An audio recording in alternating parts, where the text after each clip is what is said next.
ચાલો આજે વર્બ્સની ચર્ચા કરીએ. આઈએમપી વર્બ્સ આજે લઈએ આપણે વિલ, હેવ અને ટુ. આ ત્રણેય ભેગા રાખો.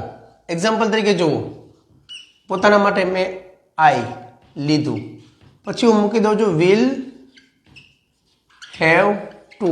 આ તો મૂકી જ દેવાના ત્રણે ત્રણ. હવે વિલ, હેવ, ટુ પછી ક્રિયા લખીએ. ક્રિયા મેઇન વર્બ લખીએ તો રીડ. હવે રીડ પછી એક કર્મ લખીએ. કર્મ માટે લખી લઉં હું ઇંગ્લિશ જ, બસ. કરતા will, have, to, main verb અને કર્મ. આઈ એટલે મારે, ઇંગ્લિશ એટલે અંગ્રેજી,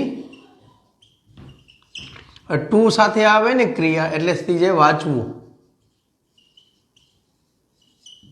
વિલ, હેવ, ટુ એટલે પડશે. Understanding? Number 2,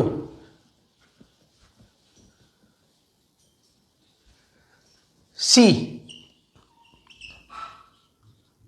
will, have, to તો આવશે જ.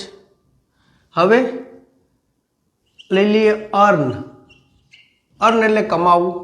શું કમાવવું પડશે? MONEY, money. ચાલો સી એટલે તેણીને.